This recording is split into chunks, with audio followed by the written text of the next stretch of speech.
Buffalo Bills fans did not move forward this weekend. So, big thing yesterday, I thought about this, and this might be controversial maybe. Josh Allen ran for over 100 yards again. He can't be your leading. He just can't be. I was afraid you were going to side on the fact of, wow, this kid is amazing, and he is. Oh, I think that's awesome. But you can't, other than that, there's no running game. Yeah, so if they're going to run, and then what's his name got knocked out, and he also took McCoy got knocked out, but Josh Allen also took a couple of cheap shots that I think one of them leveled him to the point where he didn't seem to be the same for the rest of the game. He can't. This was a cheap shot after a pass. He had already released the ball. He took a cheap shot. It wasn't that he was running, but from that point forward, he didn't have the same. But he just can't be. He can't be your running back. The punishment that you take from running the ball, especially a quarterback, you don't have the frame of a running back or maybe some of the wide receivers. It's just we've seen it time and time again with mobile quarterbacks. It's like at some point you have to be a better pocket passer than you are a rusher because it catches up with you quickly in the NFL. So it's great to see. I think he's the first guy since 1951 to have 3 games in a row that he rushed for more than 90 yards. Crazy. But next week, let's hope he doesn't run for 100 yards. Yeah, you lost the last 2 games. So but that Miami game was the game to talk about. Holy cow! I couldn't believe it. I never like to see Miami win. I never like to see the Patriots win either. So they got to be the most hated team. It quickly flashed up one of the games I was watching. Oh, the Dolphins were the shocker in Miami, and I'm like, wait, they won? There's no way. Well, and the Patriots were clinching last night. They would have clinched last night, and they prevented that from happening. It'll happen. And every time that lateral situation happens, you know that you're a fan of the team that's doing it, and you're like, oh, yeah, here we go. Did he? Oh, yeah. You could just imagine that, you know, not only the people in the stands, but the people in their living rooms across America. Here's they're now calling it the Miracle in Miami. Wow. The New England Patriots were up 33-28 and by the way, 33-28 because of a missed extra point. I would say maybe a gift in Gator territory. Yeah, you could call it that. Anyway, the Dolphins were 69 yards from the end zone, but they threw a pass to midfield, lateral twice, and somehow made it to the end zone. Rob Gronkowski was the last guy with a chance to make the tackle. He was in on a prevent defense. So that didn't help, it seemed. Even the TV announcers thought it was over mid-play because they said, and that'll just about do it. And it didn't. Here's the audio from yesterday. Tannehill will throw it, and this will end it after the shovel, or will it? Miami running around, circling. Oh, look out! Gronkowski didn't have the angle. Touchdown! Oh, can you say? A miracle! Yeah, it was a miracle. I really think I lean on the side of let's save the alliteration for things like Miracle in Miami for a game that matters. Yeah. At the end of the day, this probably doesn't do anything bad to New England. Although I will say Kansas City won. And, I want to say maybe New England might be the 3rd spot currently. So maybe this would cost them a bye. I think New England is the 2nd spot. I could be wrong. But maybe they went into yesterday's game being the 2nd spot, and that changed it. But they were at one point yesterday in the 2nd spot. So behind Kansas City. Let's just, I understand Miami needs the win to keep their playoff hopes alive, but can we save Miracle in Miami for a game that like a playoff game? Davey? Houston would be in the number 2 spot, not New England. All right. Okay. Yeah, but because they both lost yesterday. Okay, so after the loss. Okay. Anyway, a couple other things from over the weekend. The Utica City FC split. They won at home. They're now still remaining undefeated at home. The Comets won a pair over the weekend. I believe the Pioneers did as well. And Colgate. Oh, boy. Colgate, as expected. It was really kind of expected. They were like 25-point underdogs, and it just got ugly. By the time it hit like 28-0, it was like, boy. They are who Bill Morehouse said they were. They are who we thought they were. Yeah, I mean, that North Dakota State was quite And I didn't realize that impressive. was Carson Wentz's college for 3. What? I'm getting there. I'm getting there, Davey. I'm getting there. I'll be there. And Saturday after the Colgate game, Syracuse defeated Georgetown in a very close game, and it was ice in his veins battle, who was just on fire in that game and made the was it a 3-point shot at the end, or I believe it was. Yeah, they squeak out a 1-point win against Georgetown. Squeak out a 1-point win against Georgetown, but still, in that, it's a rivalry, right? I mean, that's such a huge rivalry. But that was big. I didn't think they were going to win that game. Well, they were down before half, and then they came back from 15 points down and then took the lead. Oh, they were down that much? Way down. I didn't know they were down. They were that down. much. They were down big time in the first half. Wow. Let's see. What do we have here? Oh, in the war against Christmas, thankfully, the president stepped in, and we can now say Happy Christmas again, or Merry Christmas, however you'd like to say it. An elementary school principal in Nebraska was put on leave last week is ridiculous. After she sent out a memo that basically said anything Christmas-related wasn't allowed in classrooms. And that is just, you're asking for trouble. Did you see her reasoning What an for the idiot. candy canes? It includes candy canes, Christmas music, pictures of Santa. Here's what one parent said. By the way, she has been put on leave. Here's what one parent had to say about it. I feel like it was very deliberate and intentional about eliminating just Christmas. Educating our children is very personal, and we give our children over to educators to not only educate them about math and science, but learning all kinds of other things. If a school is going to be able to eliminate everything about Christmas, and that it may not stop there. You're just asking for, why? Listen, What was the reason on the candy canes? Poke their eye out? Because the candy cane traditionally kind of looks like a J, and that means Jesus. No way. That was the explanation, that the candy cane looks like a J, which traditionally means Jesus around Christmas time. Okay. It actually stands for a cane. Yeah, like if you look. It's a cane, like what an old man walks with. Oh, boy. So I kind of went back and forth on this a little bit because I thought, couldn't the administrators just come in and go, Mrs. Smith, you can't ban Christmas? End of story. Here's right? the Move rule, on. and here's the rule in at least schools in New York State.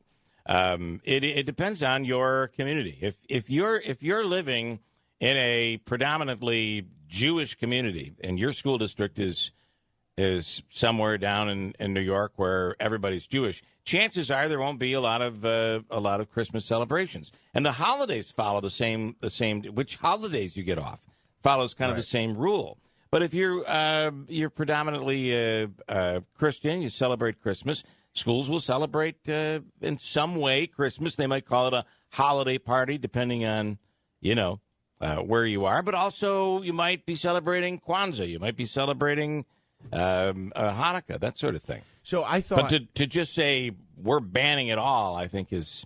You just got to be expecting trouble. if a teacher, I could see a teacher getting banned if they said, okay, you can't mention Hanukkah, you can't mention Kwanzaa, anything like that. I could see the reaction being, okay, you must suspend this person.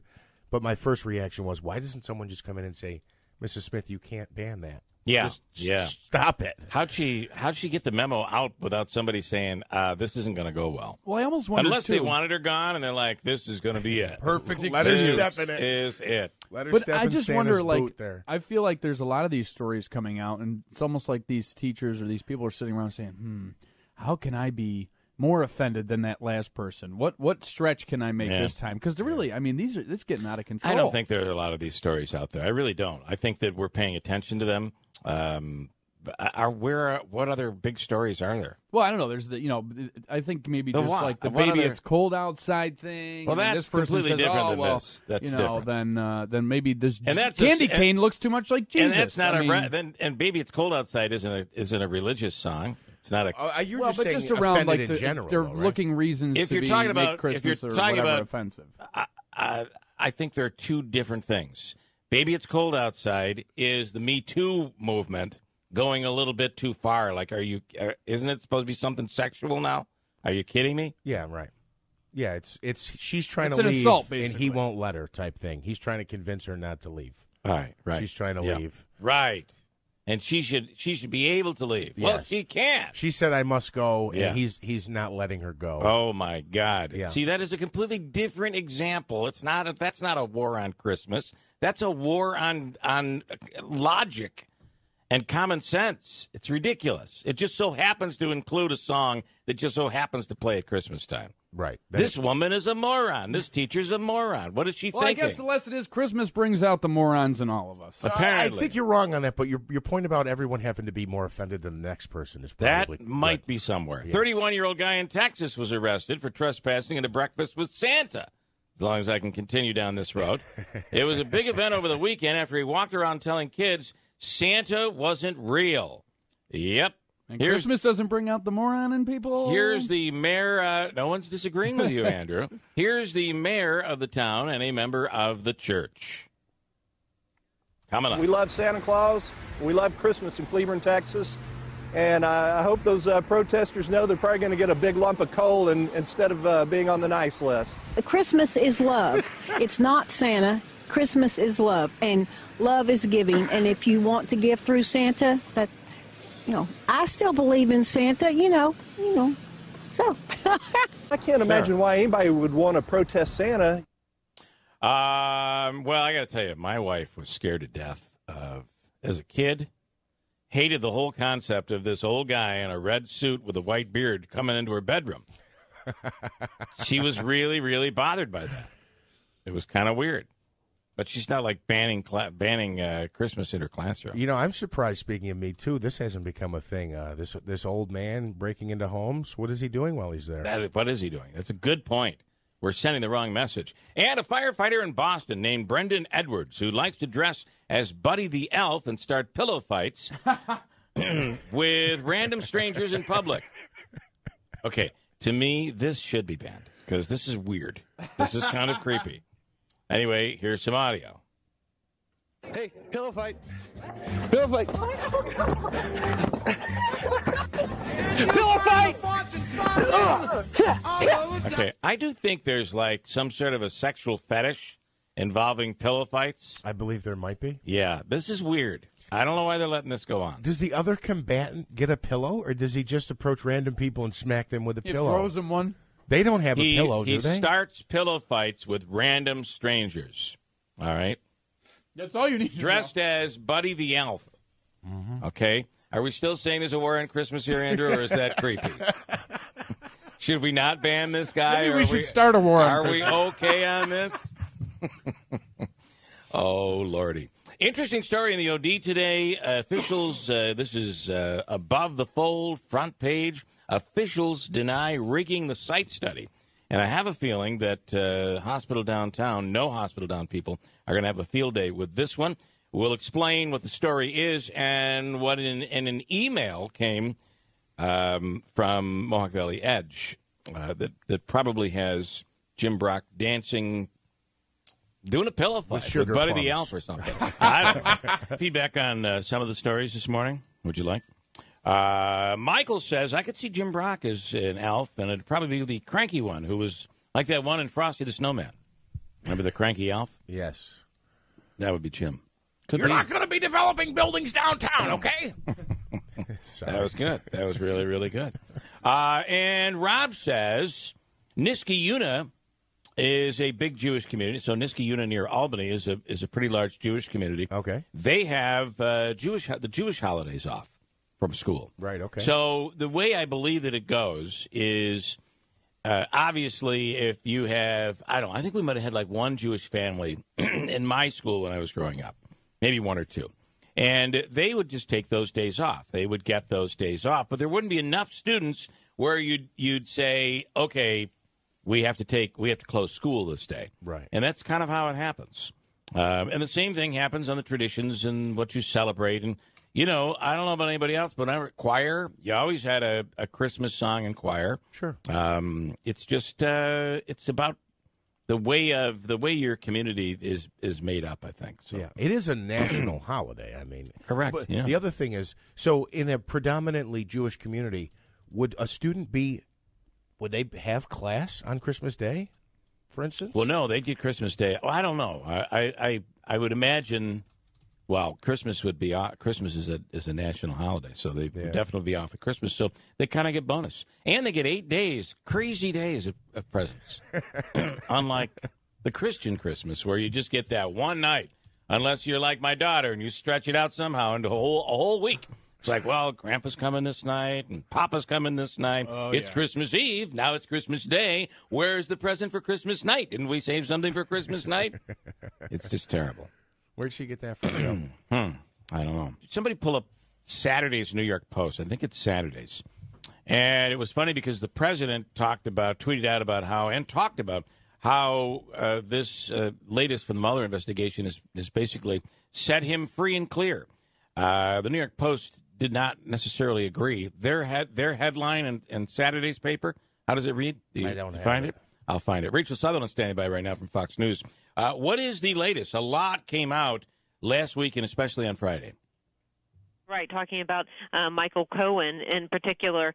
It doesn't look good about this, saying basically that he's been cooperating with special counsel, really trying to get a good deal, right? But they're still planning to throw the book at him. He's kind of one of the most unlucky figures in the cast of characters having to do with the Mueller investigation.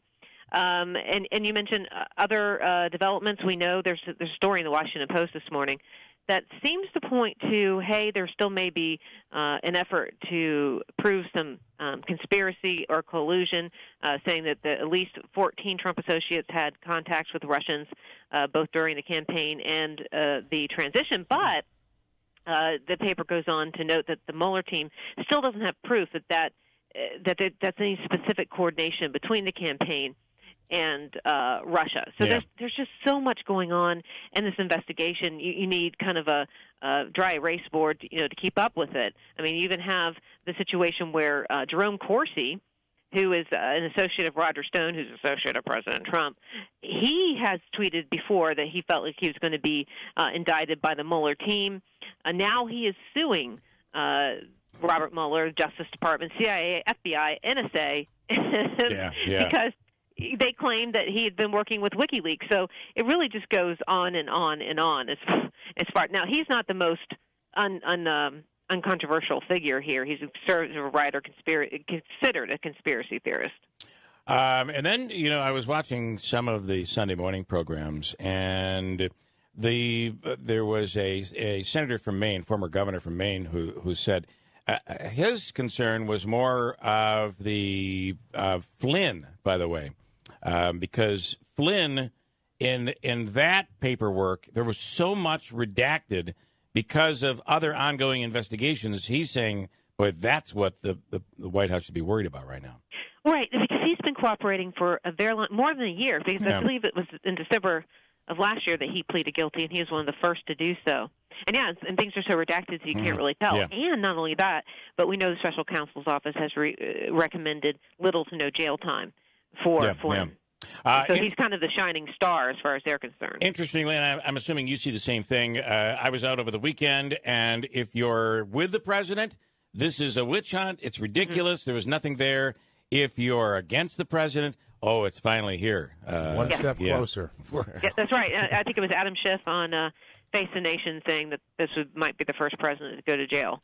And that's having to do with the Michael Cohen payoff thing. Yeah. Interesting. All right, Rachel, we appreciate it. Thanks so much. Thanks. Rachel Sutherland from Fox News. Here's the New York Post. Now, on Friday, the president saying, this has basically cleared me. We're really happy with what came out today in the Mueller investigation, which was kind of odd because I don't know how you could be. But knowing this president, I don't think you can be surprised. The New York Post, which leans to the right and normally kind of sides with President Trump, their headline is Donald and the terrible, horrible, no good, very bad day. That's how they described it. One thing is for sure, you can always get a good headline out of the New York Post and the Daily News. How about, and I'll break, I know you have to break, but a couple of tweets from the president. Leaking James Comey must have set a record for who lied the most to Congress in one day. His Friday testimony was so untruthful. This whole deal is rigged fraud, headed up by dishonest people who would do anything so that I could not become president. They are now exposed. And then 13 hours ago, he tweeted, the Trump administration has accomplished more than any other U.S. administration in its first 2, parentheses, not even, years of existence. And we are having a great time doing it. Tickets went on sale for Hootie and the Blowfish and the Bare Naked Ladies. And I got to tell you, this has become a racket. Concerts? Oh, it has. Used to be you'd have, all right, well, the seats in the up front are this price. You'll have the low seats, and then, now it's like there are 10 different ticket prices. Before you, I guess, explain what you mean. When you say it's a racket, is it because you have 2 bands performing together, so they jack up the price? They say, well, no, I don't think that. I think the venue's looking to make money in other ways. Well, I'm not sure it's just the venue. I mean, I think this is all part of the strategy by the promotion company or whoever's handling the tour, is because they'll do, okay, you can, instead it used to be like the radio station would give away a meet and greet package. Yeah. Now they'll sell it to you. Oh, yeah. Now you can get a parking pass, a special VIP parking pass. And there's one thing they were selling at this place out in Western New York, whatever it is. Canandaigua. They were selling a package where you'd get a VIP lounge during the show. Is that like a little, like... I think it's like a little... cabana, right? It's like a cabana. Like a little cabana thing they got going on down there, down in the floor seats. Yeah, yeah. Where you can only get in if you have the VIP pass, and you got to pay for it. Everything was... And you'd go through buying the tickets, and then the next step would be, would you like to add insurance to this? So you can now add insurance to your concert for tickets. What? Well, in case you can't go or something happens. In case something happens and you can't go. You'd be stuck with the tickets. Ridiculous. I'm telling you. Would you like a warranty plan on this? We'll fix you for free. If you didn't like the concert, you can get 10% back in rewards. This package will actually repair your chair if there's something wrong with it when you sit down in it. I mean, oh my. It is like one big upsell after another, trying to make money off you. Oh, boy. We did it once when I took my wife to see Train, probably 5 or 6 years ago out at SPAC. And they had a whole deal, and it was her birthday. All this stuff always lands around her birthday. And everything was upsell here, upsell there. By the time we were done, though, we had parking from the east side, which normally you'd always go to SPAC. You always come up the north way. Mm-hmm. This brought you in from the back side, and it was parking that drove you right up near the venue. It was awesome because you weren't a part of any of the traffic getting out. The other thing it gave you was a free buffet, free open bar. So that's what they're doing. They're upselling. You get something for it. I wanted to ask you. But it's all about an upsell. It's all about getting more money out of you. You told your wife you're getting, you said, hey, right? I told my wife, I said, yeah, the Hootie thing, they didn't have any tickets left. I don't know. I was going to say, hopefully she's not listening this Maybe morning. we can go back to the old days when I used to get all my tickets free from the radio station. Those days are gone. Yeah, those are long gone. So but when you said the VIP package, I assume there's some light hors d'oeuvres or something. So when you say they had a spread out, they had open bar, they had Grey Goose on tap? Not on tap. They had Grey Goose on the bar? This was like 5 or 6 years ago. I don't remember. But they had an actual spread out there, or it's picky I think foods? they had a full bar, and they had a buffet. Really? Okay, yeah. Well, then it's worth it then. Absolutely. I think some of these are worth it, but it's nickeling and diming you every step of the way, right? How much is it going to cost them to put it? I think the bar might have been cash bar, but the food was free. So they're making money on top of making money. Mm-hmm. Yeah. Seinfeld was in town. How much were those? Angela, you were there. How much were those tickets? We were in the 6th row, and I think my parents spent like $145 a ticket. That's not bad. But those were direct. A ticket? A ticket, yes. Oh, yeah. Okay, so but that's... But if you're 6th row, I mean... But we were so close, and we were like, great, fantastic seats. So I think some of these, if you wanted to sit there for this Hootie and the Blowfish Bare Naked Lady thing, it would cost you like $230 a ticket. Mm-hmm. Yep. So for those seats, I told you said you were 5th to 6th row. I said, start heckling. You're close enough. Your career starts tonight, kid. And so how did it go? Did you say anything? It was fantastic. I heard the show was unbelievably funny. It was very, very good. Yeah, no. Yeah. So I got a record signed. He released one album on vinyl last year from his Netflix special, and I brought it the day before with my little friends in high places, and they got it signed. Actually, they said it was the first time that he's really gone out of his way to sign a bunch of things. So you didn't get to meet him, but you got stuff signed. No, I got it signed, though, yeah. Very cool. Oh, you weren't with him when he signed it? No. Okay. Sadly. I was going to say, because that's a heck of a of a perk Yeah. for not getting upsold. Why do these people want to sign the vinyl? I don't get it. It ruins it. Why would you want to ruin perfectly good Make vinyl? sure you sign the plastic. We do have a recording of Seinfeld from the other night. Here's how he opened the show. What's the deal with Utica? We're talking about the downtown hospital. I'm still waiting for nanotech. Hey, come on. We all know it's still SUNY IT.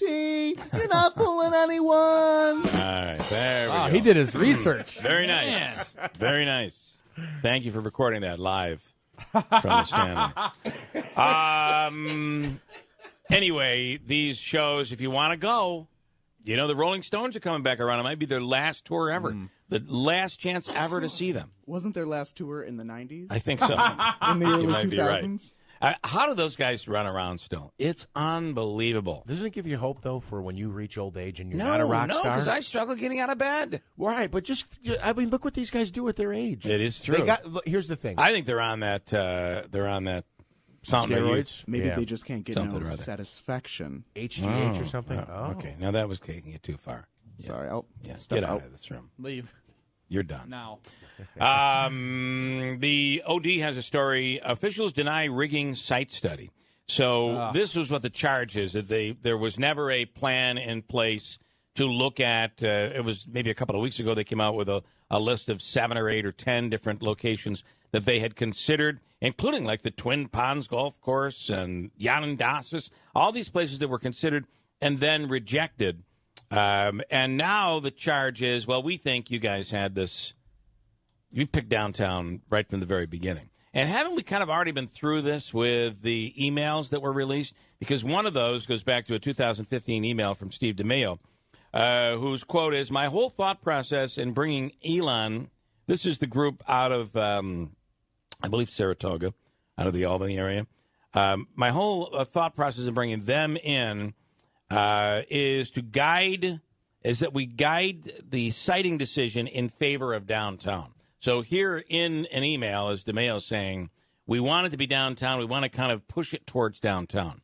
But is that any big surprise that Brindisi, that DeMeo, that Pacenti, they all wanted to move it downtown?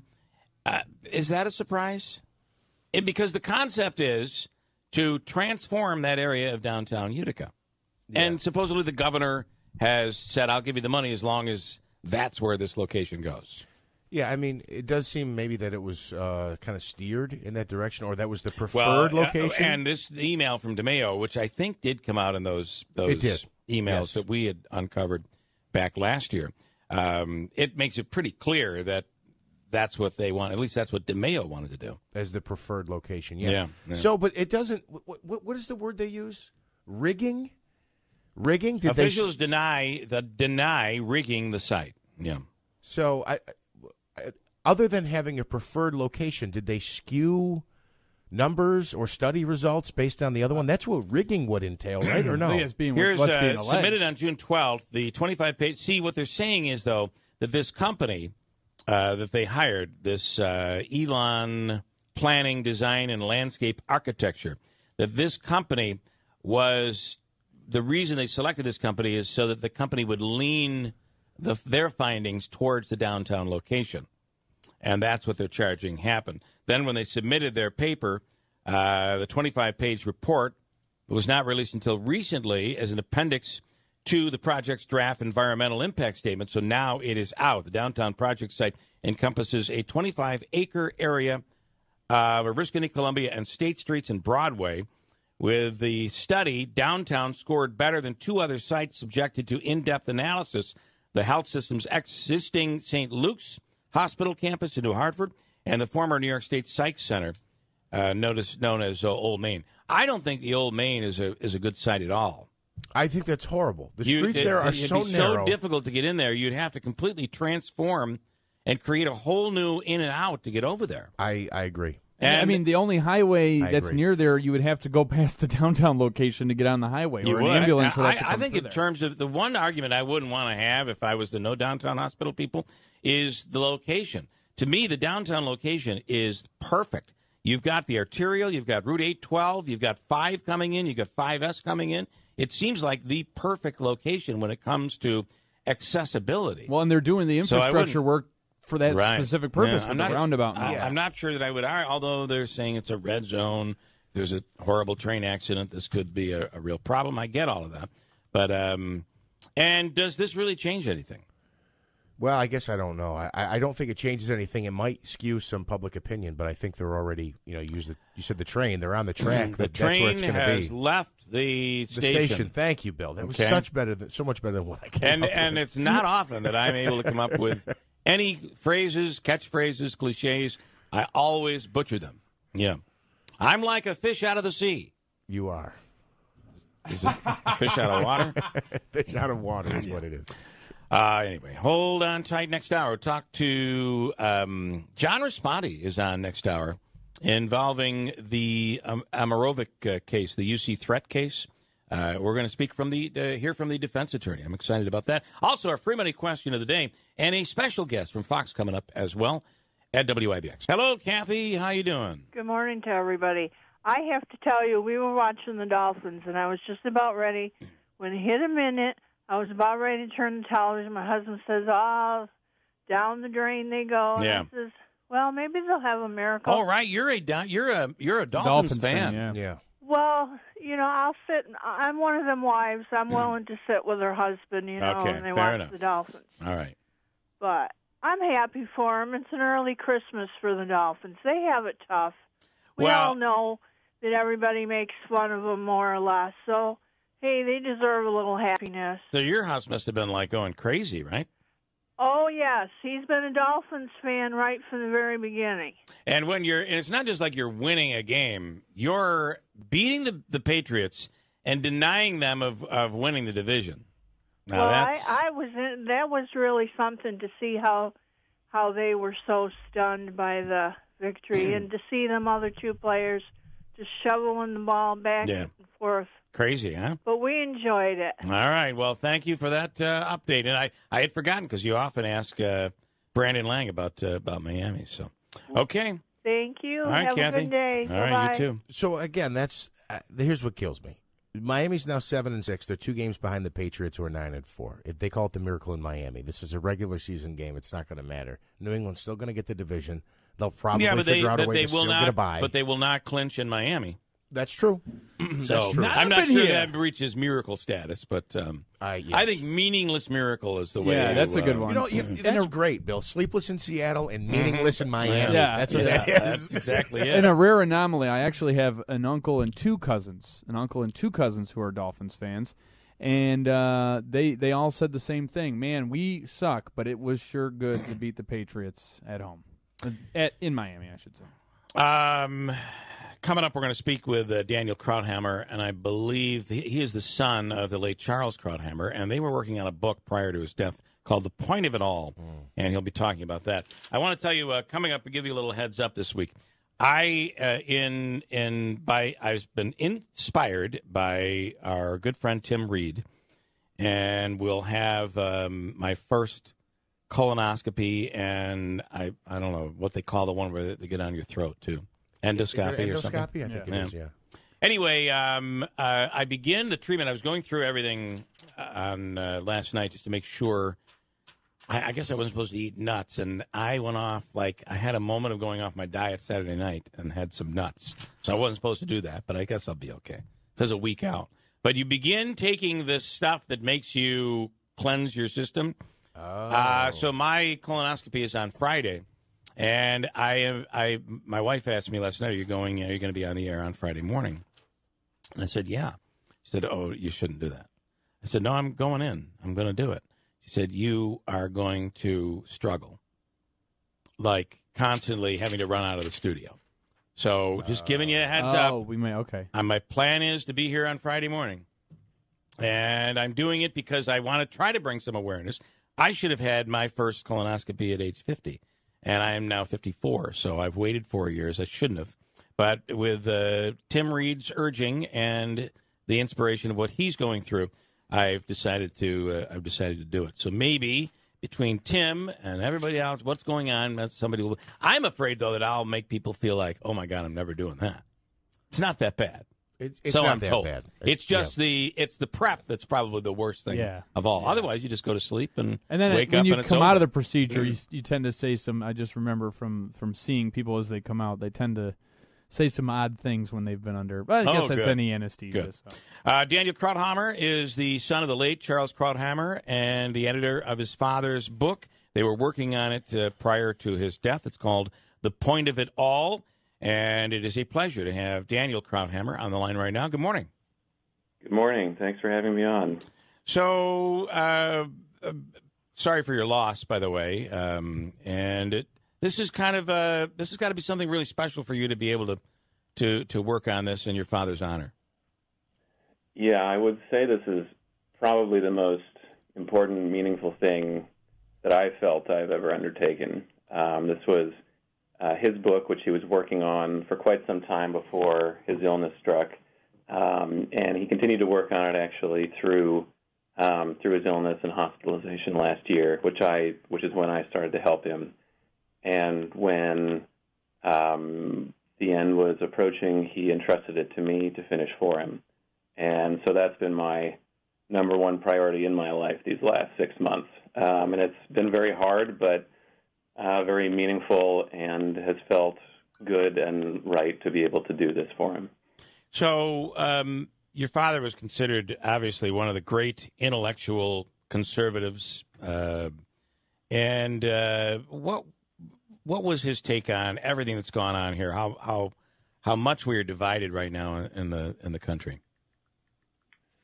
Well, I hesitate to speak too much on his behalf, but there is a lot in the book, and that I've read, and that people can see their own words of how he felt. There's quite a few articles about kind of recent times in our politics, and I'd say, for him, I think he was someone who didn't like to get involved in the noise and nonsense side of politics, so to speak. And I think he did his best, and I think better than almost anyone, to cut through that noise. But I would say the volume of that noise has probably been higher recently than any time the rest of us can remember. Yeah. So I think what he often says, and this comes through in several of the pieces in the book, is, look, let's look at what's really going on. Let's discuss the real issues, debate the core ideas here, and not get distracted or sidelined by our passions or our kind of idiosyncrasies of the moment. So I think he'd try to recenter us a little bit, is what I'd say. So you had mentioned, and I understand that it must have been a very difficult process to go through all this, but your father always had a way with words, whether it would be on television or in his writing. What was that experience like to kind of almost in a way maybe have some conversations with your father there and reflect on on some of his late work? I know it was probably emotional for you, but did you learn anything new that maybe you didn't, or have a different perspective in going through these works? Yeah, so once I took over the project in full after he passed, most of the pieces in the book he had already chosen. It's a collection of his essays, columns, speeches, and quite a few things that have never been published or seen anywhere else before. But there were still gaps and still a lot of work to be done, and I needed to make sure it held together, that the thematic unity was there, that the core ideas really spoke through together. And I actually went through and read basically everything he had ever written, which spans 4 decades. That's almost 2,000 columns and essays and other works. And I'd say the most striking thing to me was how lasting his points were, that all the pieces in this book for sure, but even many beyond that I couldn't choose to put in, even ones from decades past, have these core truths that speak to today. And often I'd be reading an article and look at the byline and think, this couldn't have been written 10 years ago or 20 years ago. Yeah. This feels like it could have been written yesterday. And I think that was one of the most amazing things to me, is how, for a newspaper columnist, the assumption is the news comes and goes. But I think he had a way of seeing through to the deeper issues and deeper truths that make it lasting, and I think that's why people were so drawn to his writing. Do you did he ever write about, and do you feel that his accident I believe it was a diving accident, right? Yes. That caused him to be paralyzed from the waist down, which, by the way, until your dad's death, I don't think I knew. I never knew it. I didn't either. I watched him, whether it was Meet the Press or whatever program it was on, always interested in his take. Never knew that at all. So did that mean he never talked about it, A? And then B, do you think it changed his perspective in the way that he looked at the way he looked at life? Well, it's funny you say that. I'd say he used to say a good half of people who watched him, or even people whose shows he were on, didn't know that either. There's a funny story he tells about meeting Sean Hannity for the first time, even though he'd been on his show via satellite many times. Sean never knew this either, and was totally surprised. Yeah. But I think my father he certainly didn't hide it, but he didn't make a big deal of it either. He didn't highlight it. And I think that came from a philosophy of really not wanting to be defined by what happens to you, but defining oneself by what you do in life. And he said something very profound, I thought, in an interview I only found after he passed. He said, look, everyone has their cross to bear, everyone. Some of them are more visible, like his, and some of them are not, and you can't see them, and they're just held on the inside. But everyone deals with something. And I think he had that incredible perspective. And that also came, I think, from his prior career as a doctor. Before he was a writer, he was a psychiatrist, and through that, he saw a lot of people's real suffering and real pain. And I think that gave him a greater perspective on what really mattered in life, and I think helped him, as we were saying, cut through some of that noise and realize, look, there are things that are really at stake here. Let's get to the point that matters to people. Well, this is a book that is well worth sitting down and taking time and really which can put all of what's going on right now into some sort of perspective. And it's not just the craziness of we now have a president who's not a political president, someone who's a businessman and has really turned the table upside down. But on the other side, you have far left a socialist movement going on in the country that this, I would assume his writings could kind of put all of this in some sort of perspective. Do you agree with that?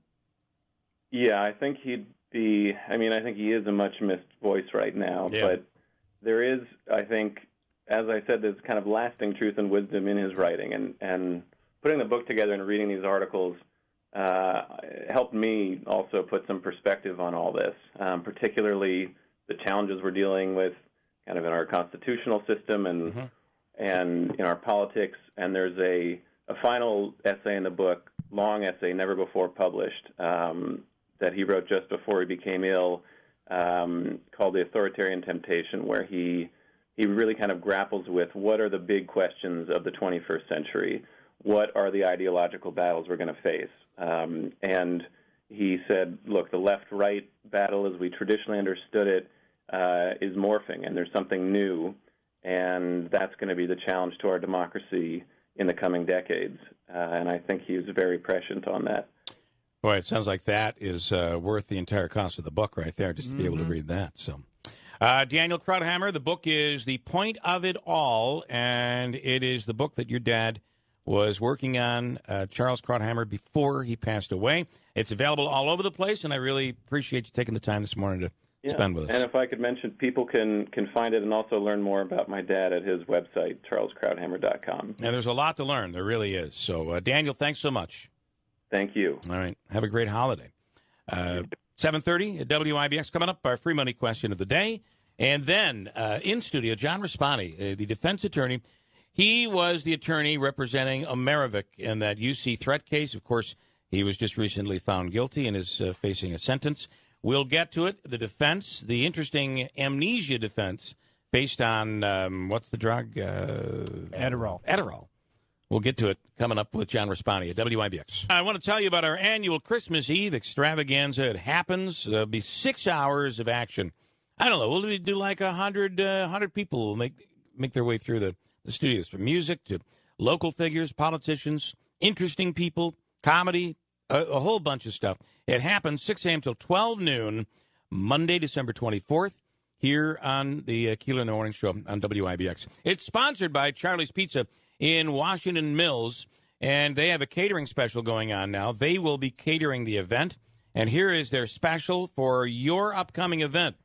Buy a full tray of anything, baked chicken, greens, pasta, whatever. Buy one full tray, get a second full tray of equal or lesser value at half price. It's the biggest deal they've ever done for catering.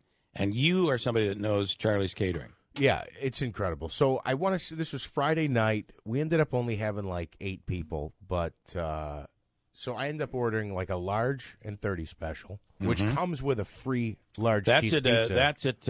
That's at Utica Pizza Company. At Utica Pizza Company. Right, that's the special right now. You get an extra pizza with the special. And then, we've done the Charlie's Catering for quite some time. Whether it's a buy a tray, get the half tray, at half price is what I mean.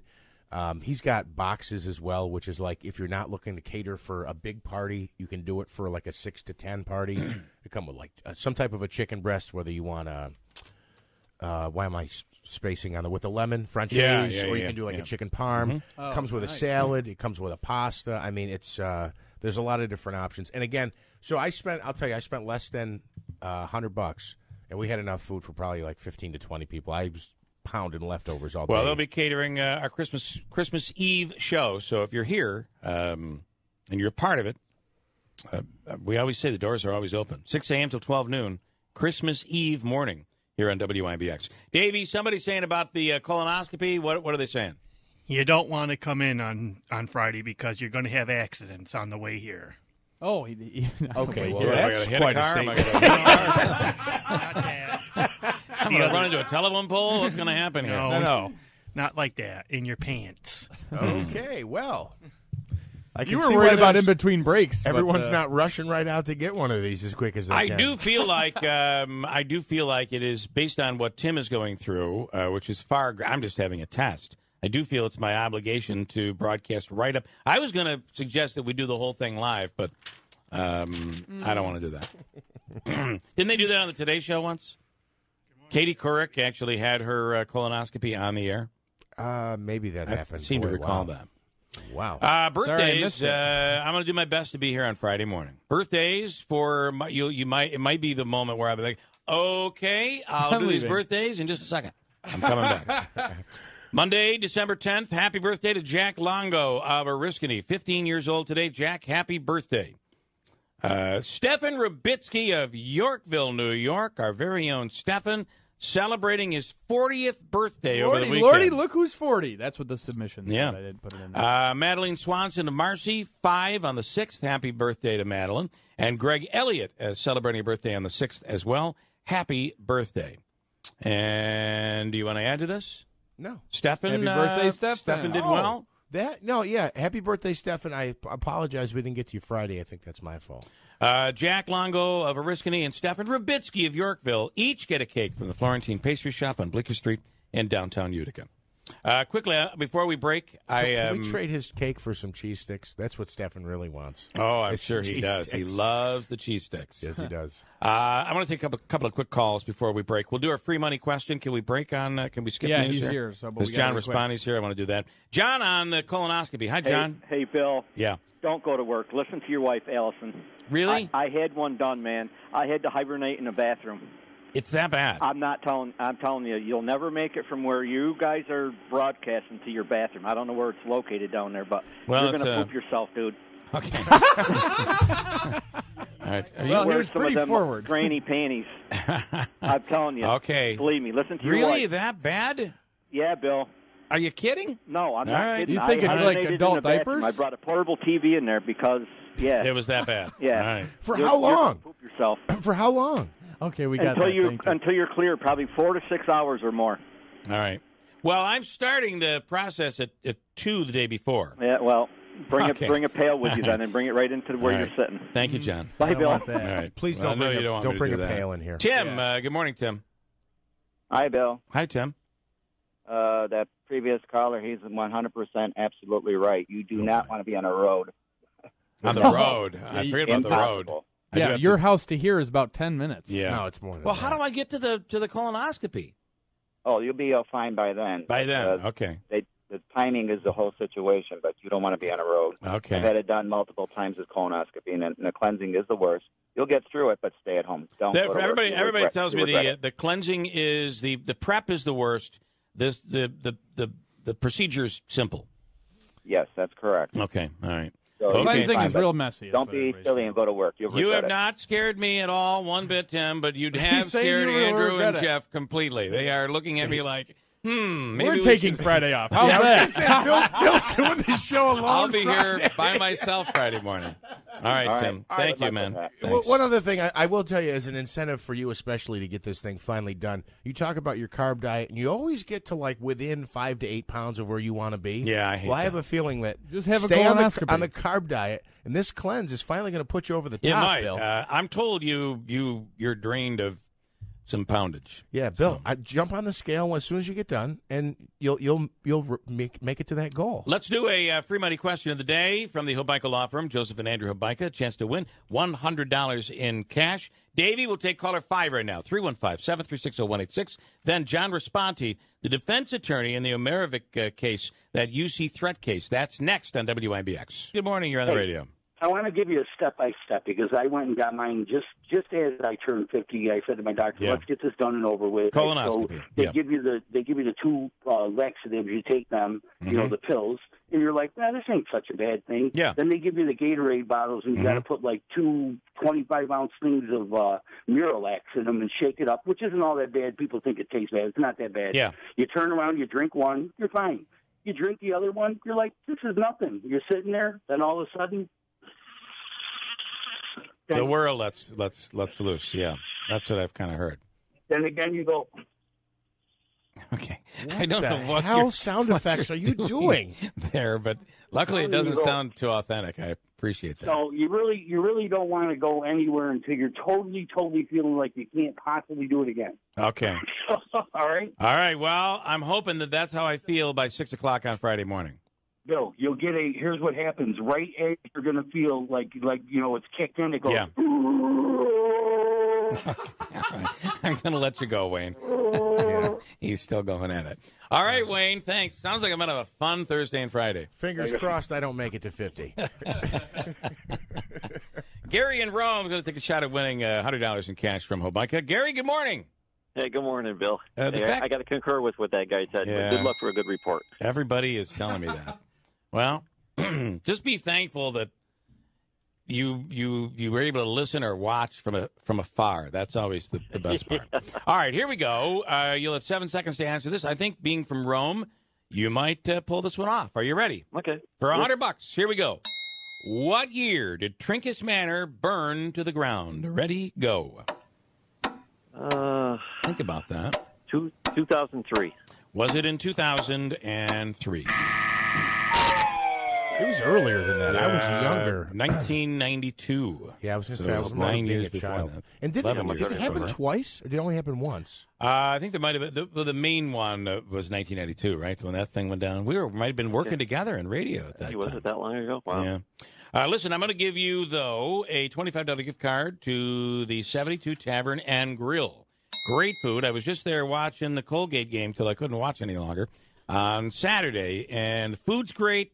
There are TVs all over the place. You got to check it out, Gary, all right? Excellent. I will. Thank you. All right. Sit tight, and Davey's going to hook you up. Thank you, Gary. In studio right now is John Responti. John was a defense attorney for the case of Omerovic in that Utica College threat case where the active shooter threat was called in. Good morning, John. Good morning, Bill. How are you this morning? Good. Was there anybody was there anyone that thought that it wasn't going to come back as a guilty verdict? But I'm assuming as a defense attorney, probably you. Yeah. Everybody was asking me, what do you think's going to come out of this? Yeah. You got a tough case. And I said, I know. In fact, as soon as the family came to me, I explained to them, this is going to be tough. They know who did it. Yeah. The time that we're living in. And Grant Garamone, who was starting to prosecute the case, looked at me and said, where are you going with this, John? Mm-hmm. Yeah. And from the beginning, though, my thoughts were, did he have the intent to terrorize? So when I went before the jury, in my opening, I said, ladies and gentlemen, we know who made the calls. That's not at issue here. We know that the campus was disrupted, that there was fear. So why isn't he just guilty? Why are we having this trial? Yeah. Because you got to prove the intent part, and I never thought that he had the intent to terrorize. So my guess is that you took the gamble, and that is the deal that they gave you, which included how many years in jail? Like 10 years. 8 to 10 or something? 10 years state prison. The maximum's 14 years. My guess is you're like, I might be able to, it's worth a gamble. I might be able to get a better deal from the judge. That type of offer really forces the trial, in my view. Okay. So we're like, let's just go through the process. Yeah. Often you get offers like this, 7 years, but you could get 25 years on a burglary first. So you look at the facts, and it's a no-brainer. But when it's that close to the maximum sentence you could serve, you might as well go. Absolutely. Yeah. Adderall. Interesting defense. I won't call you the mastermind of it. I know you.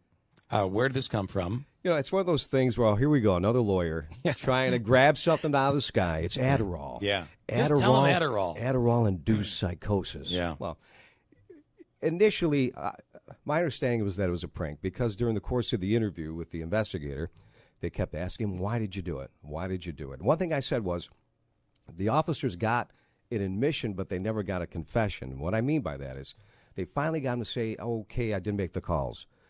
But he could never provide any details about it. Now, how many calls, the content, how they were made, right to the very end and right through the course of the trial, he kept saying, I don't remember. He couldn't provide the why part. So during the course of the interrogation, the investigator said,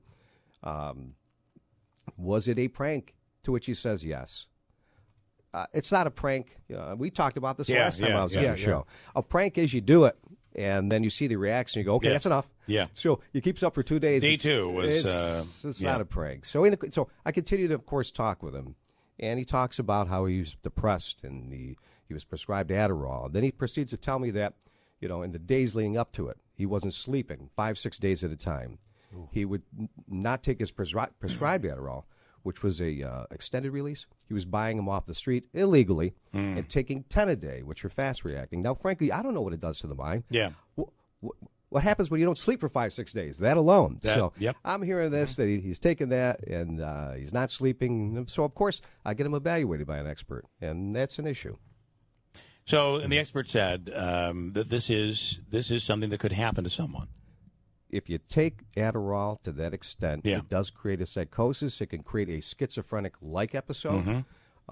She also believed that there's some clinical depression there, but she couldn't rule anything out. So what she said was, here's my evaluation, but he needs to be treated, and an outpatient, inpatient, that sort of thing. Go ahead. Interesting, and you don't have to respond to this. I don't know if there's an answer, but one of the things when we talked to Scott about on last week was, you're talking about he didn't have 5 or 6 days of sleep because of this drug use, but there was a text message, I think, where he had said something along the lines of slept like a baby last night, and this was after the first kind of day of chaos. So I just think that was interesting. Well, they looked at text messages, and they narrowed in on sleep, and apparently he said to a friend, I slept like a baby. I don't know what that's about.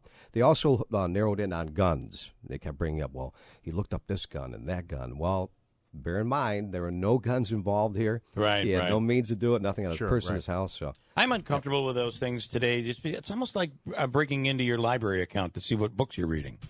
I mean, it's an issue of privacy. I understand once you've been, True. Well, what's funny is, you're Googling, I don't know, cars, and then suddenly on your Facebook page, there's the car ads. So I get it now, but you're right. It's like there's always some kind of oversight. I've said to my wife several times that Google search was research for the program.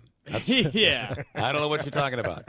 One of the possible, I guess, motives that DA Scott McNamara had discussed was the issue of Mr. Omerovic not getting into the physical therapy program at Utica College. Did he speak with you about that? What his feelings were with regard to that? In 2016, he did not have enough credits to graduate. If he was that angry with Utica College, I would think that would be the time to do something nasty to them. He loves Utica College. Utica College is a school that gave him a full scholarship. The Utica College Promise. He got in there through community service and high grades. So there was no animus. And I asked him that. Is there anybody you hated, disliked, a student, a professor? Were you trying to get out of an exam? It was nothing like that. So at the time that he made the threats, he was readmitted. So he was back on track. He was a few courses shy, as I understand, from completing his bachelor's, and then he was going to move on to eventually get his master's doctorate in physical therapy. So, at some point, you sit down and go, Farood, what the hell? Come on, man. Naturally. What'd you do? Yeah. And what does he say to that? Well, this is what I said. I go, look, if you're telling me you don't remember anything, then you don't remember. I'm a lawyer. I can better assess cases and build a defense if you're really just level with me. He always maintained that he just could not remember. And I said this. I go, the DA is going to say that's the convenient way to just dodge it, not be cross-examined. I just don't remember. He understood that, but he consistently maintained, John, I just didn't remember. It is interesting. So I'm not. I don't want to buy into the whole Adderall thing, but let's just for a moment.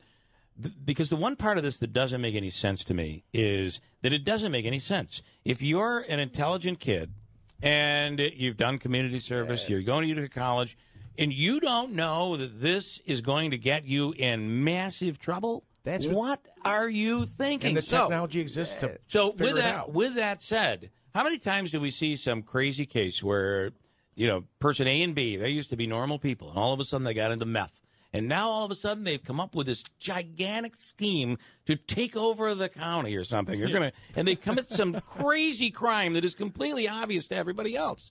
The fact that it's so obvious that it's wrong makes you wonder what was making him not realize this is not a prank. Agreed. That's what troubles me. It kind of makes you feel like the Adderall thing has a little bit of truth to it. It just doesn't add up, just like you said. No prior violence. There's just nothing that would explain it. That's why it always baffled me. I thought maybe there's got to be something there. And there definitely is. Now, does it rise to a level of defense of mental defect or disease, not guilty by reason of that? Certainly wasn't enough to convince the jury, but there's no doubt in my mind something's going on in this young man's mind. He is troubled. And something has to. Yeah. Because otherwise you'd be like, okay, I'm. This sounds pretty cool to think about, but to do it is going to get me in a lot of trouble. The only thing you could say is, well, he must have gotten kicks out of scaring the students, seeing the reaction. Mm-hmm. But the evidence came out that he FaceTimed his parents on March 5th. Now, if you believe that he wanted to scare and intimidate those people at Utica College, you'd have to also believe that he wanted to do this to his parents. And that shocks me because his parents lived through the most horrific things. They fled genocide in Bosnia. He would start his day every morning making them breakfast, dispensing medication to them because they had their own psychiatric issues. So, again, that doesn't add up to me either. He would never do that to his parents. The parents got a chance to testify, and they were just devastated by this. They are. Yeah. Everything that they've had to endure, and now this. Yeah. It was one of the toughest things in when you represent somebody is you also have to deal with the family. And they would come to me maybe every other week, sometimes weekly, and talk about this case. And it was so tough to sit across from them and see what they're going through. We talked about this last time. Any person who commits a crime, allegedly or whatever, they have a wife or a parent, a mother, a son, a brother, people who love them, who are going through, just bad times. Yeah. Because of the potential of him going to, say, prison. And naturally, the father says to me, if this happens, he's my right-hand man. I won't be able to survive without him. It's tough to see that. Yeah. So your thoughts on this, and I know you really can't predict what a judge is. Is that one of us going off? Somebody get the PA. T&A. Is that PA. Smoke PA. detector? PA. Okay. Oh, anyway, my question is, though, that how does the judge react? So if the judge doesn't buy into any of the Adderall, you risk the fact that maybe the judge is going to think that there's no remorse and he was lying. Could it result in a maximum penalty? What do you think? And sentencing is coming up. Obviously, you got to be thinking that. Absolutely. One thing I sometimes do is I say, let's plead to the indictment. 2 counts here. Judge, what would you do? Yeah. And then they take the DA out of the equation. He would never give me a number, so I couldn't plead him out. And now I'm thinking, what will he do? What you said. He might say he had no remorse. Or on the other hand, he might have seen him during the course of the trial and think this is not a violent kid. Mm-hmm. This is not somebody who's going to, reoffend. What is just? Actually, you're supposed to look at a number of things. Yeah. Rehabilitation, retribution, person's background. All these are supposed to be factors, and then you lead to what is a just sentence. So to say this has got to be it, to send a message, really falls short of what should happen. Yeah, yeah. However, sending a message this day and age is, from the DA's standpoint, is pretty legitimate. I think in this day and age, we have to send a message this stuff isn't kosher. They've made no bones about it. You're right. And he's definitely the poster boy to send the message because Utica College, 2 days, all these phone calls. There have been other cases. Syracuse lawyer, boggles my mind, calls in a phone threat to the federal courthouse because she wasn't prepared that day. Wow. Gets 1 year probation. Somebody else did something, I think said, I'm going to blow up a school in Camden. I think that sentence was like 1 to 3. So why the difference? Well, they're factual differences, distinctions. Yeah, so I get that, and a message has to be sent. But I'm always going to keep saying, send the message without ruining his life and accomplish both. How much, though, when we look at something like this, that 1 or 2 days of decision-making just completely changes your entire life. And you, as a defense attorney, you see this happen all the time. It's true. He'd never, whether he remembered it or not, or never, I don't think anybody would think, if I do this, this could be the consequence. Yeah, so now people know. So I'm also hoping this. The message has already been sent. It's been in the news. He's been tried. People know the potential consequence of it, that maybe it doesn't have to be 10. Maybe it could be far less than 10. I'm really hoping for that because, again, maybe it's not enough to prove, to reach a not guilty plea, but there's something there going on in this young man's mind. And got to be, because otherwise, why would you do it? That's my point, Bill. All right, John, very interesting case. John Raspani, we appreciate the time here this morning. I'm grateful to be here. I enjoyed it. All right, we should bring you back for our Christmas Eve show and have you do some Casey Kasem. I'd love to. Because there's nobody that does it any better. That's all I can do, but it seems to be enough. It does work. It keeps us going. Hey, I enjoy it. All right, cool. All right. John, thanks so much. Thank you. Got a break at WIBX. Oscopy and coming in on Friday morning. Rob, Julie, my wife, Donna, every other person. The list going on. Don't come in. Tim said, you'll get through it. You'll be just fine. Listen, he's going through... He's battling prostate cancer, for God's sake. This is nothing. So Steve Ventura says, maybe I ought to just run a best of on Friday on the TV. Even Tim doesn't want you to have any accidents. Story that's up on the website, and this inspired me a little bit, and I don't know if this is worth doing anything with, but if you do any traveling, do you travel? Do you go out of town? I find that when you leave town, the cars are much nicer. When you're in traffic, you look, and it's like, wow, look at that car, and look at that car. It seems like the cars are much nicer. Our area, we have to deal with assault, right? They'll tell you cars just don't, they get beat up here in upstate New York. But then why is it that I see more older cars on the road? Now, I'm not talking about classic cars. There's the classic car, right? Wow, look at that, 1955 Chevrolet. And then there's the... Wow, is that a 1978 Chevy Caprice? And it's like got duct tape holding on the fender. That's the type of old car I'm looking at. Mm-hmm. I was driving down 5S and saw a vehicle that I swear had to be kept together with duct tape. There was more duct tape on that vehicle. So I'm saying download our app, snap a photo if you spot a picture somewhere. We're looking for the oldest car in the area that isn't a classic car. You following me? The oldest car, like they're not holding on to that car because it means something to them. Or it's going to be worth money someday. They're not holding on it for the value. They're holding on it because they just can't seem to get anything else. So I kind of would be interested to see which is the oldest one out there. It was funny. You see the panels on the station wagons, like the wooden panels. I saw something unique, so I did that. It's a Wonderful Run on Saturday in Seneca Falls, and I saw like near the race course there was like this dealership lot, and it was Jimmer's Auto, and it was like $395 down, and this, that, and the other. Yeah. So this guy seems like the kind of guy that's helping those people out. Yeah, selling those types. He's of cars. selling those types of cars. Anyway, it's up on the website. Beautiful Chevy Caprice that I found in front of me. the other day. Took a little snapshot of it. 8:11, hold on tight. We're coming right back. Paul Buckley, the film czar in the city of Utica. Future Grand Marshal of the St. Patrick's Day Parade, we hope. Also, Buffalo Bills, Mark Kelso coming up. And we'll get to some more. We're talking to Utica City FC. They have improved their record to 3-1, 2-0 at home. It's all coming up this hour at WIBX. The trick is that you eat light the day before. So it must be the day before I start the meds. The day before. So the you day have before, less the day to before. Yeah. get rid of. Yeah. Makes sense. What time are you scheduled to have your colonoscopy? Early in the morning, right? Sometime, yeah, Friday. Well, they usually they make you drink the flush the night before. Yeah, the day before. You fast like 12 hours Yeah. prior to it. Yeah. I've had a couple done. I'm excited about It's brutal. it. Yeah. The fasting part is Can't brutal, wait. but Do you think he should come to work on Friday morning? No. The meds are fantastic. The way they knock you out, Yeah.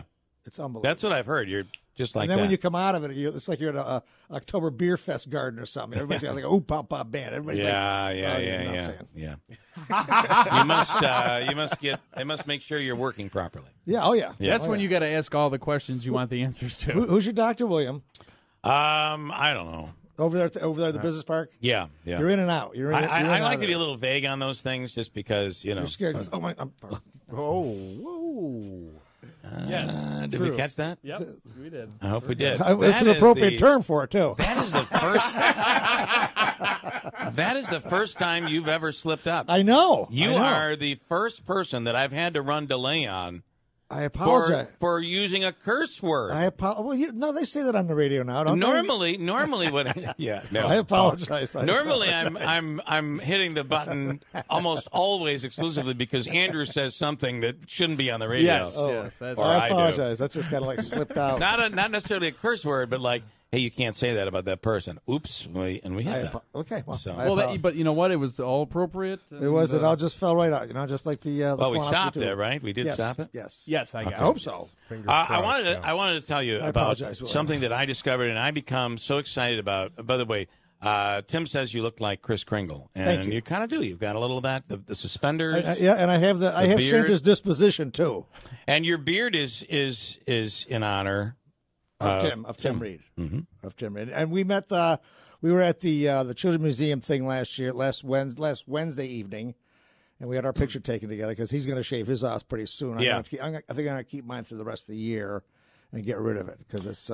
Derek Clark just sent a bearded brothers. Oh no, he had shaved at this point. But so I got to tell you, I get excited about the funniest things, and so says my wife. But I think this is the coolest thing going for the holiday season if you like to decorate your house. So I always like to have the candles. You put the candles in the window.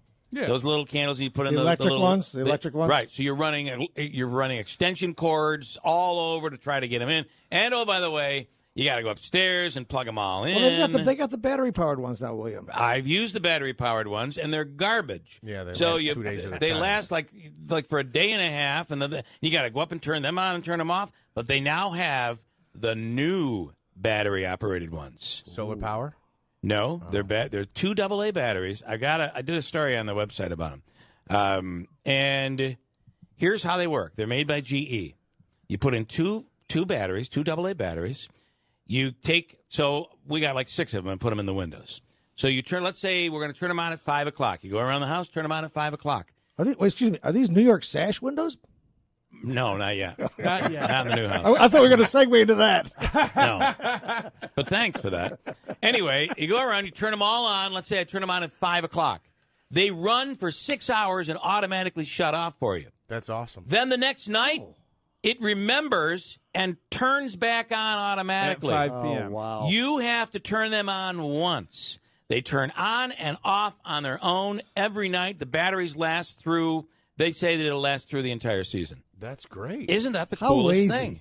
Very lazy, yeah, very. Did you turn on the candles? No, they turned themselves on. But forgetful, Buck. I get forgetful. forgetful. I've got better things to do than go and turn on my light bulb and my candles. That is the point. You have to do it once, and then they just automatically turn on for Just you. don't put them in the window. Am I the only one that's excited about this? No, I think that's awesome. And no more extension cords. No more putting. I would at one point when at our last house, I had a timer at every window. So every bedroom you'd put a timer in there, and they'd all come on, and it was a pain in the neck. Yeah. This, turn it on, it remembers, it shuts off automatically and turns on the next night. It's a Christmas miracle. It's a Christmas miracle. It's unbelievable. Yeah. So I see that you've made peace with no hospital downtown. Oh, I have no idea where you're headed with this one, but... Well, looks like there's production going on down there. Oh, well, they're using Brett Truett's building as a base of operations. This is a big movie. It is a big movie. And I was driving by there the other day, and I'm like, what in the world? There's no hospital downtown. They're bustling, and there's stuff's going on. They're getting stuff done. What's happening? And then I realized it was a movie production. Right. So they're down there, and Brett's very nice. He gave us the building, and so and things are going along smoothly now. Yeah. I can't really get into the details about what's going on there because I don't really know a lot about it. But Were things not going smoothly? Well, something happened, but I'm not at liberty to say. Well, you've opened that can of worms. I know I did, but I mean, I was hoping you wouldn't go there, but I can't. We got the delay just in case. Don't worry. This is how we punish you for using swear words on the radio. I'm not here to talk about that. That movie's going around well. This is another movie you're talking about. Yes, the one that I'm here to announce today. But the one that's presently in town, that'll be here through the month of December. I got to tell you something. The one that's been doing, I'm going to tell you, this is a big movie. Well, they got some big toys here. I mean, they got a crane trial. It's huge. When you drive by it, you see this looks like this is a Hollywood production going on here. Yeah, it is. It's very with some big names. Yeah. Mm-hmm. I saw Robert De Niro here the other day. Was he really? Or was that Robert Mueller? I don't know. Was he campaigning for Trump? So I'm not sure. You did not. No, I didn't. I didn't think so. I saw Santa Claus here in the studio. He dropped the S-bomb. What is that, Santa? Stocking. Ho, ho, ho. All right. Enough of this, Paul. All right. Thank you, William. All right. It's all right. We're going to get to what he's really in here this for. This is a new movie. Okay. December 20th. They're doing tryouts, hockey auditions for hockey players at the Clinton Arena from 10 to 11 p.m. So this is a hockey movie that's going to be done. Yeah. Okay. The Slater Brothers Entertainment, this guy named Grant Slater, who I believe is the producer-director, went to Colgate. They lived in Hamilton for a while because their dad, I don't remember his first name, but he was the coach there at Colgate for years. Okay. Took them to D1 finals back in 1990. I believe they lost to Wisconsin. I'm not sure. You can Google that. Yeah. But so I think it's basically it's kind of like a autobiographical type of movie where this young man goes on to play Junior A, then pro and stuff like that, and plays over in Europe and stuff like that. And that's exactly what this young man did. Cool. So they'll be here. Is this kind of a documentary? No. But they did do a documentary on their father called The General. Fair enough. And I believe it was Terry Slater. Right. Thank you. Yeah. So and I've been calling everybody I know who plays hockey in this town, and of course the Pioneers will be on vacation. So they need. You don't know a comment? They need the comments. They're not under contract. They wouldn't be. I don't think they would be allowed to. Right. Because if somebody got hurt or something like that. Okay. There's a lot of people around here that play like pickup hockey and stuff like that I know. Exactly. And there's a lot of ex-pros. Well, the Sestito boys. Mm-hmm. You got, all those listen, guys. I can't skate, but I know a handsome guy. He's sitting right across from me. I could, love to make some movies. Yeah, right here. He's a thespian. He's been in a lot of movies. I've got some IMDb credits. So you need people with skating and hockey skills, hockey experience. They could have a speaking role. I saw. Well, right? young men, because it's a story about a young man. Okay. And then the casting director told me there'd be something about a little flashback. So some kids, some little mites or whatever they are now, can try out for the parts too for when they flashbacks. But there will be other roles to be filled later. So like youth hockey should apply as well. Yes. Okay. Yes. Interesting. Yeah. If mom and dad can stay up that late, I feel the place is going to get packed. I'm sure it will. Well, the hockey community knows about early mornings is usually when is the casting call? 11 a.m. 11 o'clock, 11 p.m. Which day? I'm sorry, 10 to 11 p.m. December 20th. I believe it's a Tuesday. It might be. The 18th is a Tuesday. It's going to be a Thursday. Okay. Yep. All right. So you said 10 to 11 p.m.? Yeah, right. Because obviously you got to find the right time. So you're going to come in. They're going to see your skills, and mainly in this, they're looking for someone who has good hockey skills. Because they're going to be playing the teammates and opposing teams and stuff like that. And you'll know right away once you see somebody being able to move the puck around or something. Okay, this person's good. So, they'll be able to move the puck up and down and stuff like that. Now, what kind of money does something like this pay to you? Is it volunteer? Is it I have no idea. money? You don't know. I'm sure it's paid. Yeah. You probably get scale. Right. Scale. Then you may even get a SAG card. Do you have your SAG card yet? Equity candidacy. Okay. Not SAG yet. All right. I did one once, and it was a TV show. I got paid like $480. That was like 15 years ago, so it's got to be better than that now. I still remember the commercial you and I did when you did, what was it, for the sneaker store or something like that, where you were the female goalie going up for the female soccer team?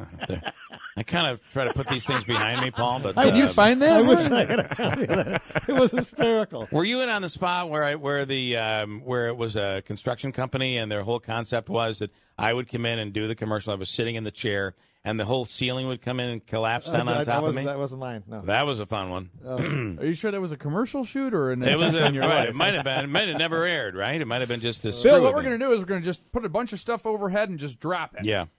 Yeah. It'll be interesting to see how they film these hockey movies, because you don't see any. I watched Miracle last night, which was great I movie. always watch that thing, and it's not, they have a couple on ice shots, but a lot of these shots are choreographed. A lot of these shots are choreographed, right. So it'll be interesting to see how they do this, because there hasn't been a really authentic hockey movie, like from the ice point of view, that kind of stuff. So I'll be curious to see how they do this. Yeah, you can try to get the shot, and you got to angle. The angle's got to be right. You got to get exactly properly set up.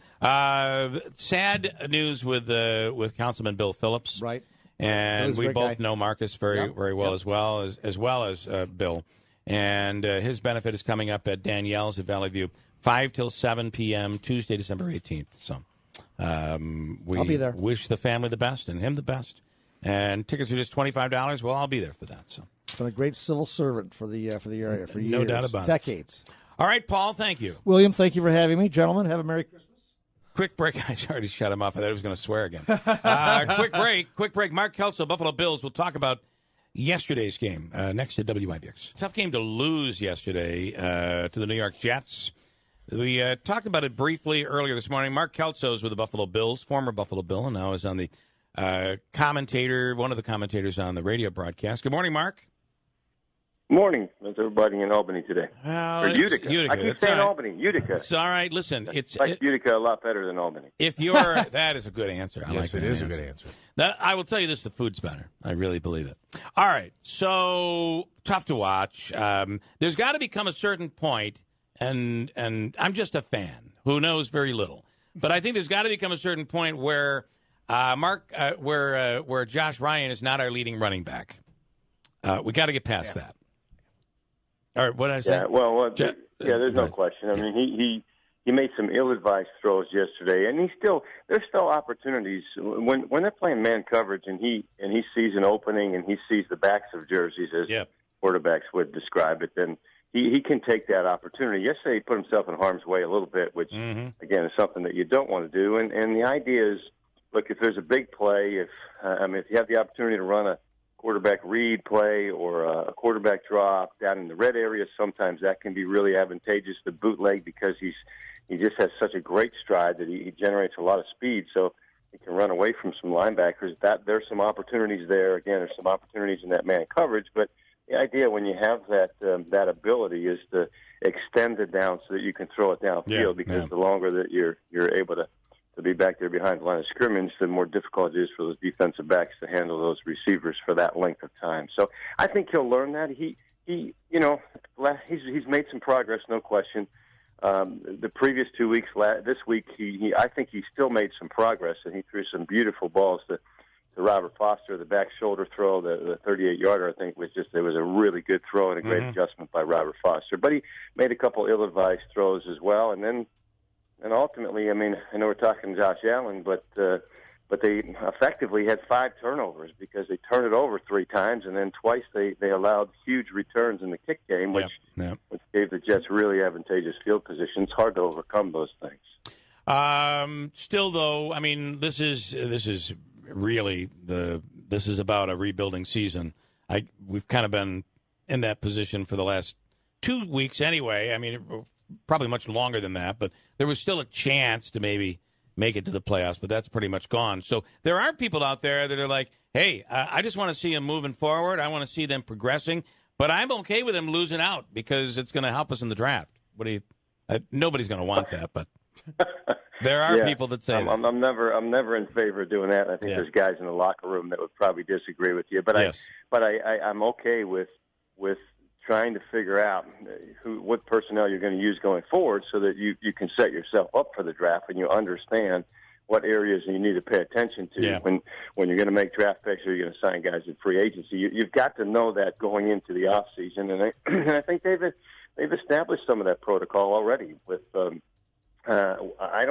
it's hard on game day to evaluate offensive linemen. I can't really do that unless I watch them on film. I don't really have the Bills film. I just have the opponent's film. So I would suspect that the fact that Wyatt Taylor is still playing at left guard is an indication that he's playing pretty well. The right guard situation, I think John Miller's a really good player. If they feel like that's the puzzle piece that fits there. So it's starting to come together a little bit there, obviously without Russell Godin because of his injury. And then the receiving core, they've made some decisions there. Yep. Somehow I lost him there. I don't know what happened. Want to grab him, Davey? So who's Josh Allen? Who is Josh Allen? Do we know? The quarterback.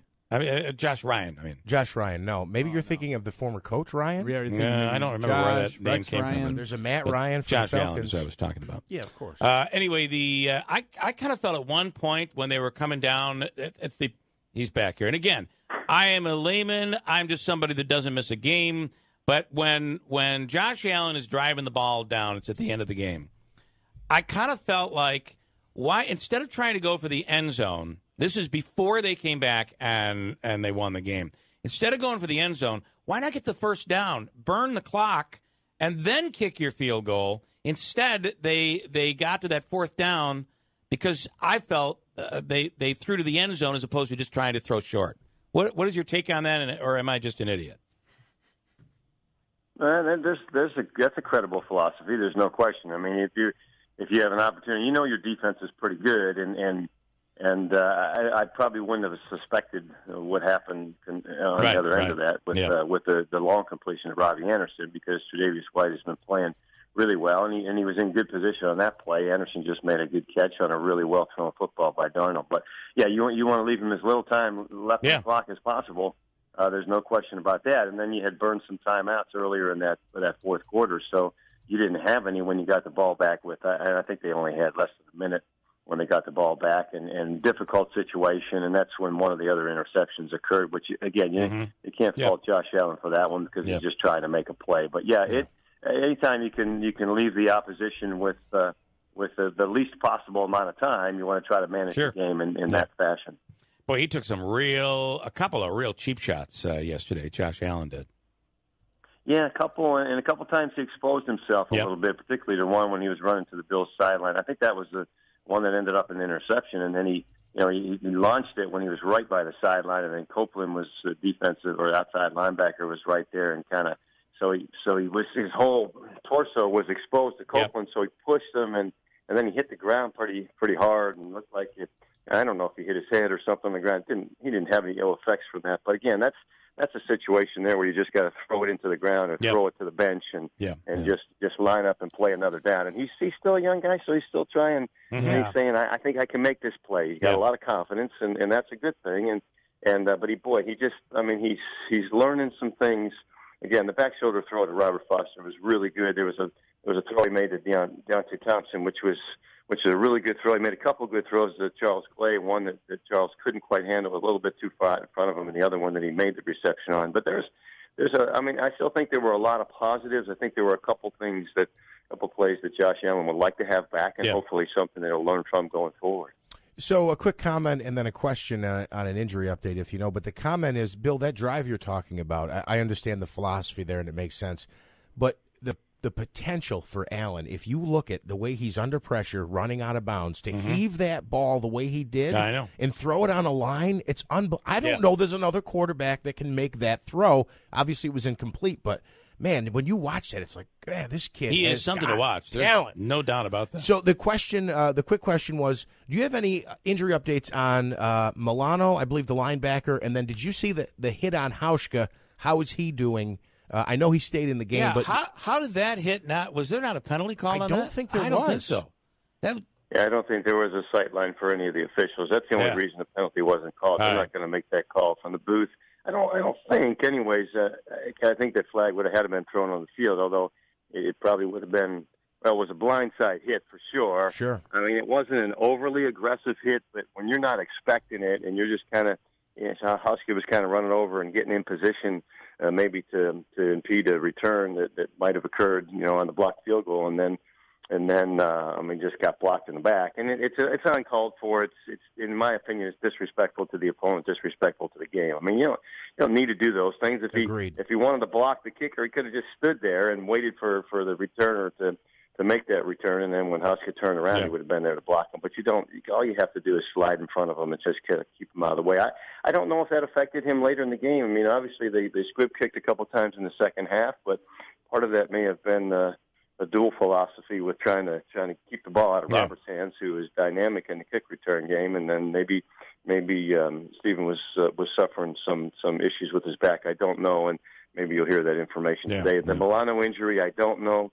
The only thing I saw when it happened live is he was getting blocked by one of the offensive linemen, so he was backing up when Darnold decided to take off and run, and then he took his left foot and he had his left foot back as he was trying to escape the block of the offensive lineman, and it looked like his toe was down, and his ankle or his heel was up, and then Darnold dove for the goal line, and his body weight landed on that left foot, and I think that was what happened. I don't know what the extent of the injury is, but Matt Milano's been playing great, and he has a great trajectory in my opinion.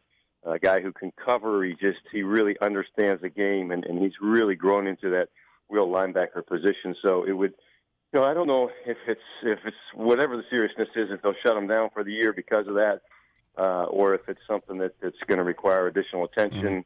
I don't know. I haven't heard anything from one of those drives, but it would be a shame to see him end the season like that, because he's just been playing really well, and again he remains. It will be a big component of this Bills defensive unit moving forward here in the future years. One non-Bills question. How about the Miami? They're calling it, I think it's the meaningless miracle in Miami. But how about that double lateral to the end of the Miami game?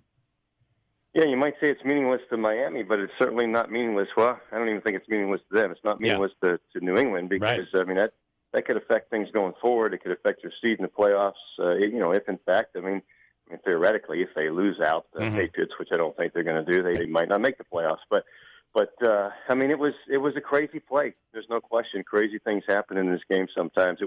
I've seen it a couple times, and I heard some commentary as well. I did not know until I heard some commentary that Devin McCourty was not on the field. So they played with their package, their Hail Mary package, when they put Gronkowski on the field. So he acts as a safety, obviously, because he's 6'7", and if they're throwing a jump ball, that he has a great opportunity to deflect that ball and knock it away. But Devin McCourty is a fabulous safety, and certainly is going to be able to tackle in the open field. And they're talking about Gronk missing a tackle. That's a difficult play for a free safety to make, let alone a tight end who's not used to that. And Drake is a dynamic running back in the open field. So it just the stars kind of aligned on that one, didn't they? And they got a good block when they needed it. They got the guys were pretty aware and making the pitches and making sure they were laterals. And then Drake, I think he was from what I've read, he was supposed to lateral back to somebody else, but saw an opening and decided to take it. And it was quite an ending, quite a thrilling ending, and nice to see. They've struggled. New England struggled there. They have not played well there. I think that's 4 losses in 5 Brady years. Has an upside down record, right? Yeah, 4 losses in 5 years. I can't imagine that of all the other people that were going crazier, nobody was probably going crazier than Bill Belichick in the locker room afterward. But I want to just, Mark, because you do radio, I want to play just briefly so the game is basically over, and it's the typical lateral, and we're like, okay, this is pretty much going to be over with. Listen to this, the hometown Miami radio station.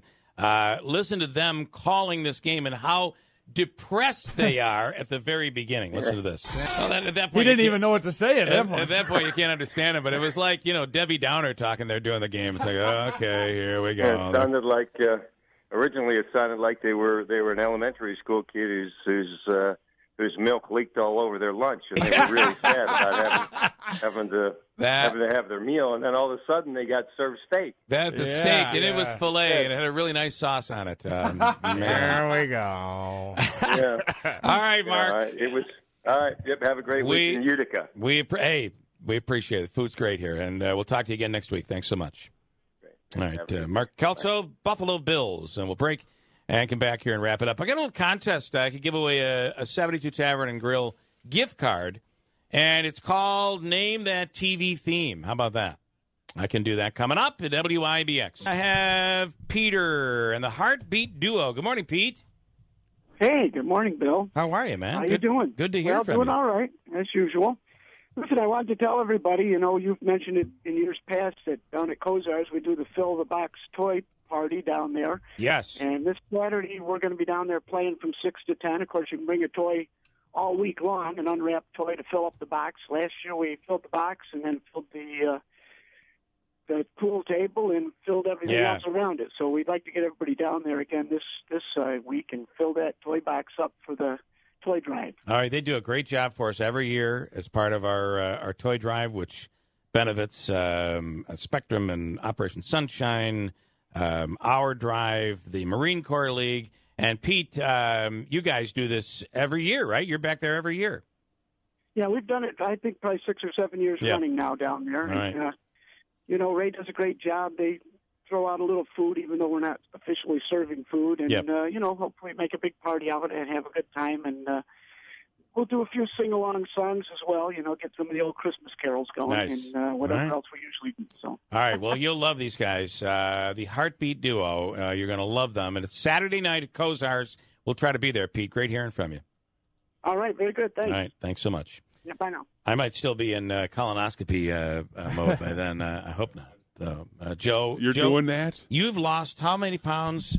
Since February 1st, 78. 78 pounds. Since September 7th, 49. So. Wow. And looking at you Joe, look really good. Just Joe. a different person. Bill, what's crazy is last week I bought these pants. These are 38s. I haven't wore 38 since 8th grade. Wow. So it's crazy. I was going to say, what did I say when he came in? It's Joe Lode's little brother. You wearing 8th grade clothes? Like, who is this guy? Going with the new theme, Joe Light. Joe Light. Okay. Mark up at the marketplace wants to call me Jolene, but I'm not doing that yet. No girly here. We were there. We were there this weekend. I heard all about it. He was telling me there's a Pepsi tray. Is that one of the Pepsi trays I gave you, or is that for sale? Because I'd like to buy that back if it is. It's not. Or it might be. I don't think it is, but I'll give it to you if you want it. Well, I don't want you to give it to me. Yeah, well, it don't matter. Yeah, he's doing so good with his other stuff. He's just giving other stuff. He's got it. You have a nice booth there. A lot of Utica Club stuff. Yeah, MREs because you never know when you need to get ready. True. You're a prepper, aren't you? Yeah, somewhat. I mean, I don't go to the extreme like some of my friends, but I a smart prepper. I mean, I'd like to be. Guy. I'm excited. I gotta have as many Q-tips as possible because a clean ear is a good ear. That's what I believe. Well, at least the good news is you can now fit into the bunker. That's exciting. Bill, I bought shirts yesterday.